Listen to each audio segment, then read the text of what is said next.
وذكر فإن الذكرى تنفع المؤمنين.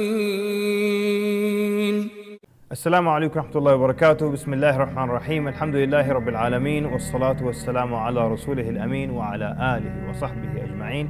أما بعد, and welcome and thank you for tuning in to Signs of the Hour. I'm your host Kamal El Mekki, and we're talking about the Mahdi. If you remember last episode, we spoke extensively for a good while about the Mahdi, and then I promised that this episode we're going to talk about some of the false Mahdis that have, risen throughout the ages. So let's start with this hadith here. The Prophet ﷺ, this is in Sahih Muslim, said, "Ya'udhu a'idhun bil bayt." Ya'udhu, just like when you say a'udhu billah, you seek refuge, you seek the protection. So ya'udhu a'idhun bil bayt. So someone seeks the protection with the house, meaning the Kaaba in Mecca. Or the more correct translation, a person will seek refuge at the house, meaning the Kaaba in Mecca.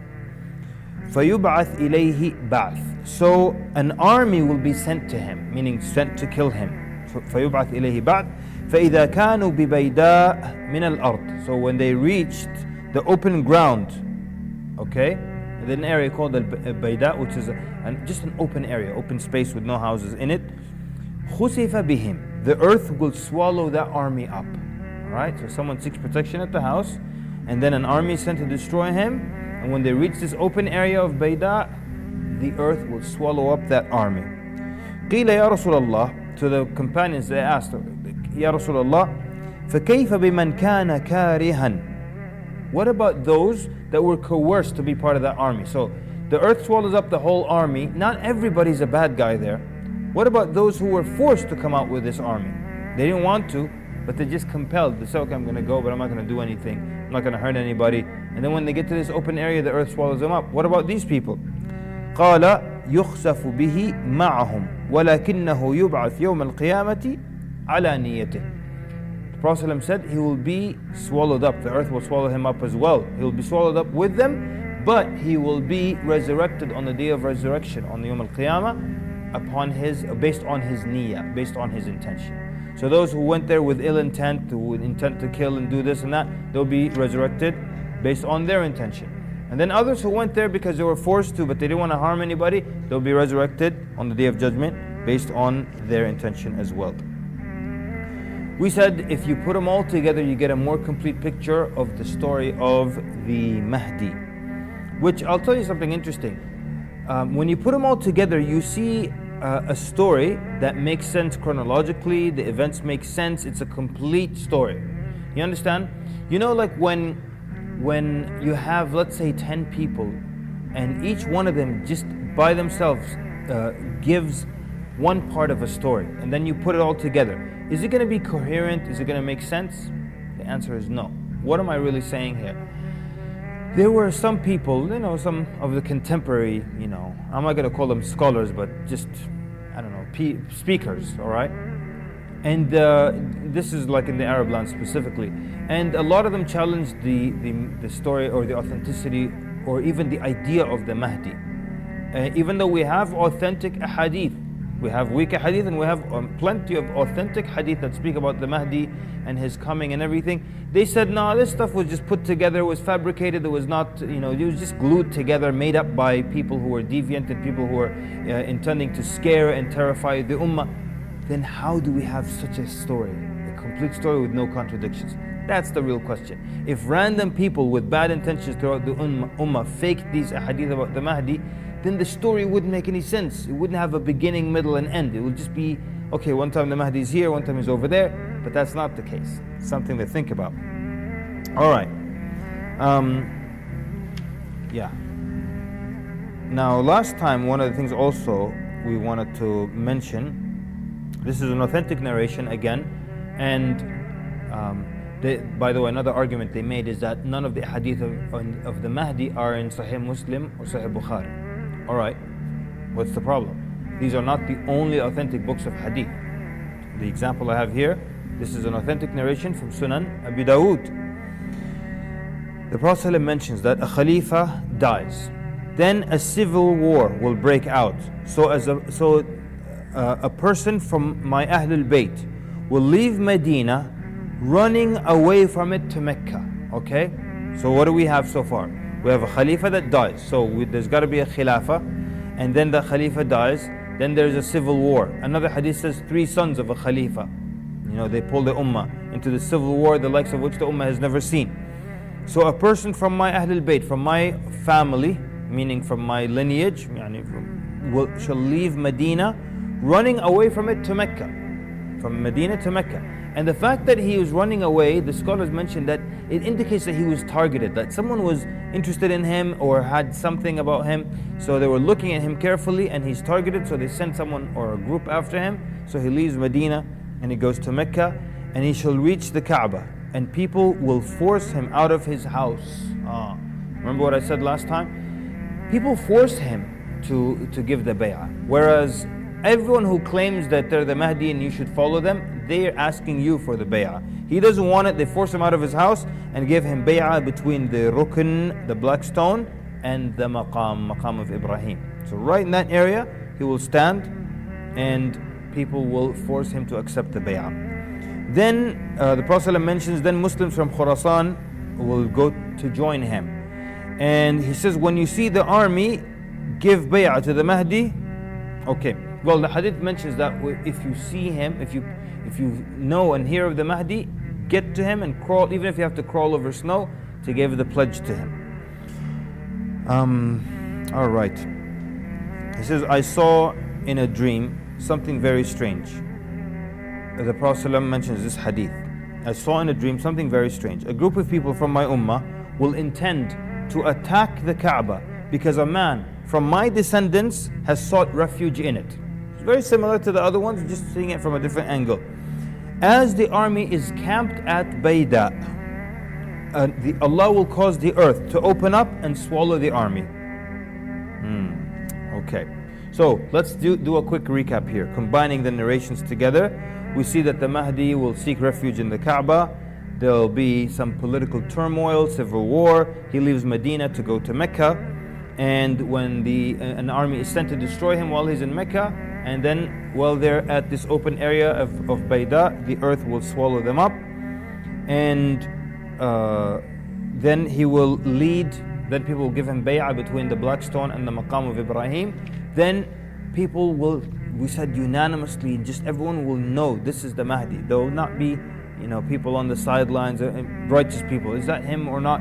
Everybody will start to give pledge to him. And when you hear of him, you have to make sure you go across whatever distance and you pledge to the Mahdi. He will lead the entire ummah, and the whole ummah will be united, and this will be the greatest khilafah ever, as some scholars said. He will give money to everyone, and he will, there will be peace, and there will be, safety and all that for the first time, a long time.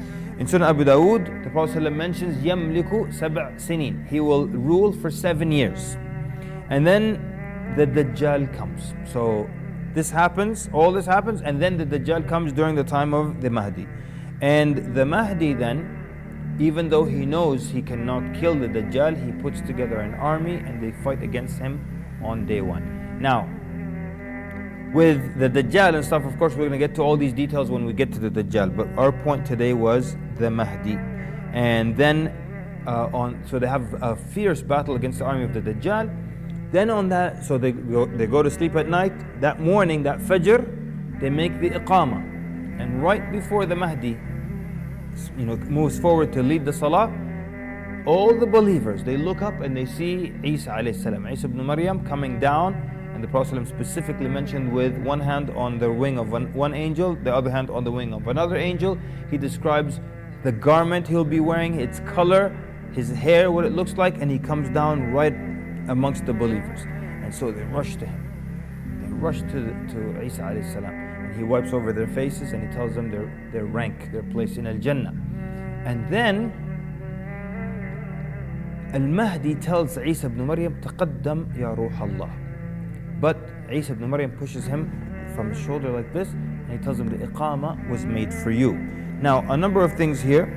One, why is that? Why does the Mahdi lead the great Prophet Isa alayhi salam? Because number one, the scholars mention that the Mahdi has the Qur'an and Isa alayhi salam has the Injil. And which one is superior? No doubt it is the Qur'an.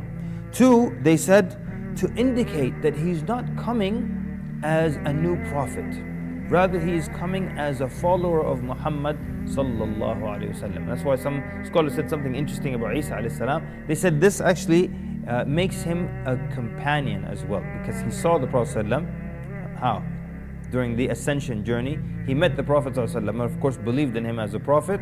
And so in that sense, he fits the bill of being a companion, a sahabi. I said that in class one time, and a student put their hand up and said, okay, and the people who see Isa, do they become the tabi'een? And of course, the answer is no.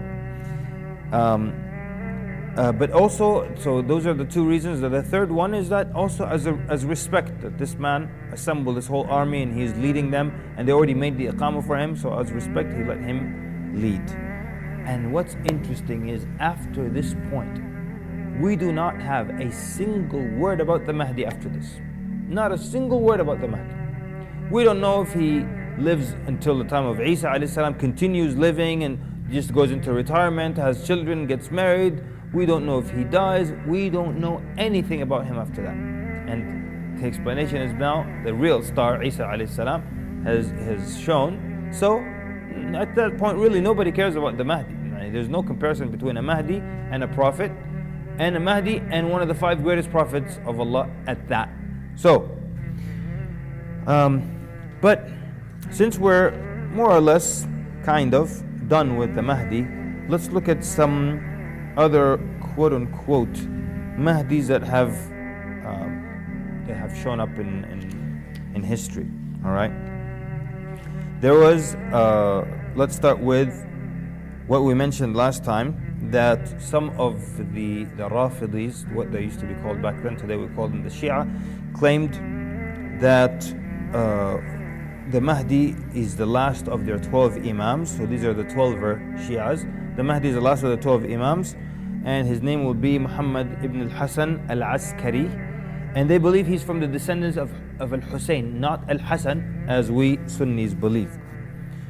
They believe that he entered the tunnel of Samarra in the year 260 after the Hijrah. Yani, the Mahdi was alive. So, in the Sunni belief that if you're not living at the time of the Mahdi, he's not born.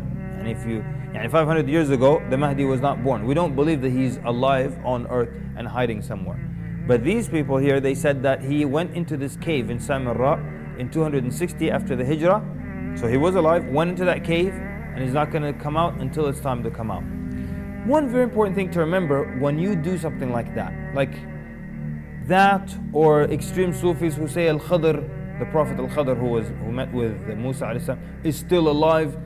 When you say the Mahdi is alive and well, or the Al-Khadr is still alive and amongst us, or like some extremists also say the Prophet ﷺ is still alive and he was here and he prayed with us and all that, I'll tell you a story.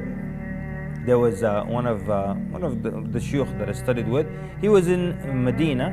He said, and after the salah, we prayed there, and after the salah, I saw someone turn towards the Prophet ﷺ and make dua. He said the guy was a redhead, so I thought he was a Westerner. So I went to speak to him. So when I got to him, it turns out he's Arab, just looks like that.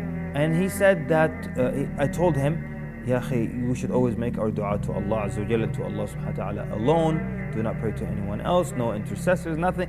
And because, as you know, the Prophet ﷺ has passed on. And he tells him, no, the Prophet ﷺ is not dead. The Prophet ﷺ is amongst us, and he actually just prayed Isha with us. So, like, what do you say to someone like that? So the Shaykh just said, Prophet ﷺ just prayed Isha with us? He said, yeah. He said, then why don't you make sure that he led the salah? Makes sense, right? Like, who is going to lead the salah and the Prophet ﷺ is in line somewhere? No, you stowy. So, anyways, the point is that there are these people who believe the Prophet ﷺ is alive, and they try to make it look like it's an honor. But what you're doing, let's pick any here, the Mahdi, the Al-Khadr, and Muhammad sallallahu alaihi wasallam. If you say any of these three are alive, and like the Shia say, the Mahdi even knows what's happening on earth right now, then is this a plus or a minus? It's a huge negative, it's a huge minus to be alive and see all the destruction and all the death that's happening to the Muslims. Muslims are dying by the millions. By the millions. And you're just sitting there and you're not saying a word. Al-Khadr, what is he doing? Every time in Sudan, every few months, they write an article in a newspaper that they saw Al-Khadr in the vegetable market in this city or that city. And he's always at the vegetable markets because he's Khadr, green, vegetables, green. So you tell me, millions of people died in Iraq and he's just walking around the vegetable vegetable market with some lifts and radishes. Doesn't make any sense. It makes the person careless. Tell me the Prophet ﷺ is alive. Let's consult the Prophet ﷺ on all the thousands of problems afflicting the Ummah right now. Not just wars, economies, everything. Doesn't make any sense. Or the Mahdi is alive. What are you waiting for? And he goes to a cave 1,000 years ago. What do you do in a cave? The punching bags and training in that cave or what? Doesn't make any sense. It takes away from the greatness of the individual when you make them alive and careless. Right? Anyways. Now what's funny is they believe that when he entered the tunnel, he was the cave. He was 5 years old. So like a 5-year-old just walking to a cave is like, okay, see you in 1,000 years. I'm going to stay here for a while. Like even a 5-year-old, as an adult going in, khalas, you contemplate, you make dhikr. A 5-year-old, what does a 5-year-old know aslan to prepare? Anyways, that was some belief about the Mahdi. Others, there was a man who said by the name of Abdullah ibn Saba, and he claimed that Ali ibn Abi Talib was the awaited Mahdi. And poor Ali radiallahu anhu, they said he was the Mahdi. Alright, they said he was supposed to be not the Khalifa, the Prophet. Then they said, astaghfirullah, some group during his lifetime said he was Allah, astaghfirullah. Then some people said he was the Dabba. The Dabba is the beast that comes towards the end of time. We're going to talk about it inshallah. They said he was the Dabba. And the scholars argue there's never a time ever in the Arabic language when you refer to a human being as a dab. But they're just trying to make Ali radiallahu anhu everything. The third, this man by the name of Mukhtar ibn Ubaid al-Thaqafi, he claimed that Muhammad ibn Hanafiya was the Mahdi. Of course, Muhammad ibn Hanafiya never said that. But we kind of mentioned that last time. We said Muhammad ibn Hanafiya was the son of Ali ibn Abi Talib, but not from Fatima, from another woman. Her name was Khawla bint Ja'far. Khawla bint Ja'far, she was his mother, and she was from Banu Hanifa, so she was known as Al-Hanafiya, so he became known as Muhammad, the son of Al-Hanafi. Of course, he was a righteous man. He never claimed to be the Khalifa, but people, or this man specifically, said he was the Khalifa. Then we have a man who was given the nickname Muhammad the Nafs al-Zakiyya. His name was Muhammad ibn Abdullah ibn al-Hasan ibn Ali ibn Abi Talib. So this was the son of al-Hasan, right? And his name is Muhammad ibn Abdullah. Now, what's interesting here is that look at the name Muhammad ibn Abdullah, and then he is from the lineage of al-Hasan, and he's Ibn Abdullah ibn al-Hasan, immediately Ibn Ali. Very close, the lineage is right there. But too soon, don't you think? Like just a few generations later, is the Mahdi and the Dajjal supposed to come? Like it's supposed to be the end of time that quickly, right? What did I tell you in the beginning of this series? People are always guilty of thinking all the signs are going to happen in their world, in their lifetime. All right. So he was actually a very righteous person who was a devout worshiper and always praying and worshiping, and he led a revolt, and this was a very popular revolt of Muhammad the Nafs Zakiyya. He tried to overthrow the Umayyads, right? No, I think the Abbasids. Sorry, he tried to overthrow the Abbasids. Why? Because one of the things is that Imam Abu Hanifa rahimahullah used to very much support him verbally, monetarily. He wanted him to overthrow them because the Abbasids were being very unjust and very unfair to Ahl al-Bayt, the family of the Prophet sallallahu alaihi wasallam. Anyways, without going on for too long, Muhammad the Nafs Zakiyya, he rebelled against the Abbasid Khalifa al-Mansur, and the rebellion failed, but many people started saying, or were saying, that he was the Mahdi, and of course, clearly, he wasn't. There was another individual, this man, his name was Ubaidullah ibn Maymun, and he was, they mentioned that his grandfather was Jewish. He was the leader of the Qaramita, and I told you about the Qaramita, if you remember the episode when we spoke about the destruction and of the stealing the black stone, killing the Hujjaj, and all that stuff that happened by the Qaramita. And they also said, that he was the Mahdi. And they falsely claimed that he belonged to Ahlul Bayt, like they basically, like they faked his lineage to the Prophet sallallahu alaihi wasallam. Now we have this one. His name was, he's famous as Ibn Tumart. All right, and his name was Muhammad ibn Abdullah al-Barbari. So he was from the Berber, not an Arab, and that's why he's known as Ibn Tumart. And he appeared in the year 512 or 513 or 14 after the Hijrah. And it was, first of all, he claimed to be a descendant from Ali ibn Abi Talib. And he actually traveled for a while and sought knowledge and became, fairly knowledgeable. But he also picked up from the Khawarij, the takfir, if you commit a major sin, you've left Islam. And he became very, very relaxed with blood, with executions, very relaxed with Muslim blood. And he was very strict even with his own followers. He had a rule that his followers, those who believed in him and followed him, they have to make qiyam every night.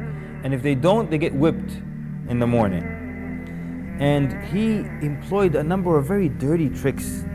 He tricked people in very dirty ways to prove to them that he can do something out of the ordinary so that they can believe he's something special. So one of the things he would do is that he would come, he'd bring his followers, and they would dig graves in the cemetery. And then they would bury his friends. So, your friend's gonna help you out here. So we've got 6 friends, we dig 6 graves, then we put them in, and kind of a shallow grave, we cover it, but we cover it, real grave, right? Yeah, maybe it wasn't that shallow. They cover it really well. Then he goes to the market and he tells people that I will show you a miracle. He'll just come and bring a whole crowd from the marketplace, and then he'll bring him out to the cemetery, and he'll stand there and he'll tell people, "Oh dead ones, oh deceased, respond to my call." And then his friends from inside, they yell, "You are al-Mahdi, you are the Mahdi, the awaited Mahdi." So people are standing there, and then they hear, like from these different graves, people are speaking. They'll go to this grave, 2 graves here, and 2 people said, "You are the awaited Mahdi." He'll go over there, "Oh deceased ones, speak to me. You are the awaited Mahdi." They'll go to another group, it's like, do that a number of times, right? Now here's the thing. Now he has to let his followers out, right? He has to get them out of there because they helped him in this. But if he gets them out, then people come back to show their friends. "We stood right here, he did it. I heard a sound from this grave." Then they look at the ground and they see that the earth has been moved again, and like the grave has been basically exhumed and then recovered. They'll figure out what he was doing. So out of fear of risking that, he would actually just leave his followers there. He would just leave them to die. Really evil, really wicked, but at the same time, he's deviant, they're deviant, so I don't know if they got what they deserved or not. But then there was another person who claimed to be the Mahdi. He claimed to be the Mahdi when he was 38 years old, Muhammad Ahmad ibn Abdullah, and he was from Sudan. And this was recently, basically, when in like around 1885, basically, when he was because a number of issues. Number one, he said he was the Mahdi. He was 38 years old, as I said. But one of the things, like, he also changed, for example, he added to the 5 pillars or changed the Shahada around. And he said anyone who doubted that he's the Mahdi becomes a kafir, becomes a disbeliever.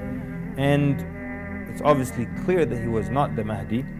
If he did anything good, is that he did fight and help expel the British people out of Sudan. So we'll give him that credit, because anyone who gets the British out of anywhere seems to be a good person. The point is that, like I was saying last time, some people said that it's so clear that he's not the Mahdi. So when you ask someone, was he the Mahdi? They'll tell you, no, clearly he wasn't the Mahdi, but he was a Mahdi. Like there's such a thing, that there's a Mahdi, there's a Dajjal and all that. Anyways, and the last one that we'll spend our last 5 minutes on, this is something that happened about in 1979, okay? In 1979, someone claimed to be the Mahdi. But if you want to see the story from, like, why would young people who were righteous, otherwise they were righteous young men, do something like this? So let's put it this way. There was a young man, his name was Muhammad ibn Abdullah, and he had the aquiline nose, he had this prominent forehead, he looked like the Mahdi, had the name of the Mahdi. I'm not sure about his lineage. And imagine one day, someone just comes to him. This happened. Someone comes to him who has never met him before. Says, hey, I saw you in a dream. I saw you in a dream. We were in the Kaaba. We were pledging to you as the Mahdi. It was you. What happens when someone says that to you? You're like, okay, whatever, I don't know. And then a while later, someone else, a complete other stranger who doesn't know you and doesn't know the first guy, comes to you and says the same exact dream. He saw the same exact dream, people pledging to you because you're the Mahdi. Then a third person sees that, who doesn't know the first two. A completely random fourth person says the same thing. 6, 7, 8, 9, 10, 20 times. What will happen? After a while, you believe. You'll pledge to yourself you're the Mahdi. So that's one of the things. The shaitan had a role in this, and he brought this dream to a number of people. A number of people had seen that dream, and there was the brains behind the operation, a man by the name of Juhayman ibn Sayf al-Utaybi, who was very convinced that this is the Mahdi, and they had about 200 people, and on an awaited day, this is November 20th, 1979, they, at Fajr prayer, they entered with some janazas, so the janazas were on the, what is it called? The bier. It's called the bier that you hold the janaza on.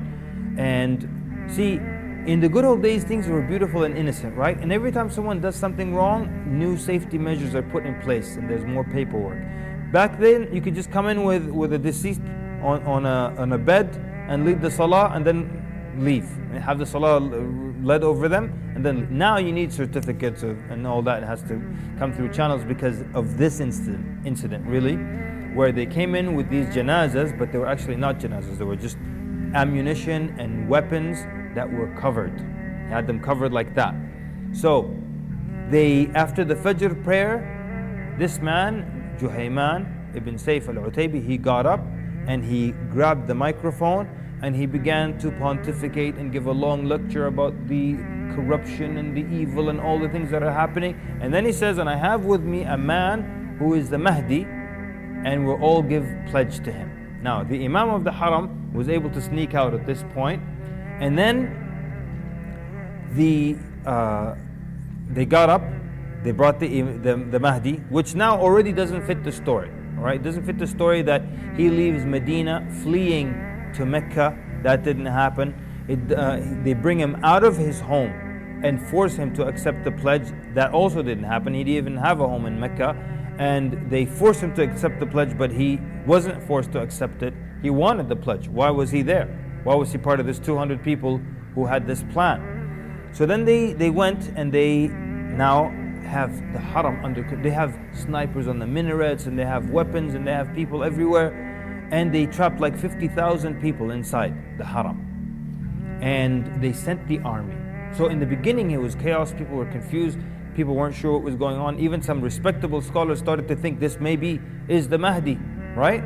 And then it took people a while until everyone realized, okay, this is definitely not the Mahdi. So they ordered the army to go in and to basically return, to free the Haram. But the army refused to go. Why?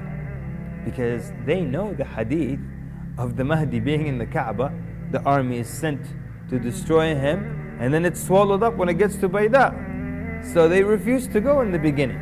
And then after a while it became clear, these are a bunch of people, young people with weapons, and they're really just bringing fear into people's hearts and destroying the haram and killing innocent people. So it became clear to them this is not the Mahdi, and then they went in with their tanks into the haram, into down those steps,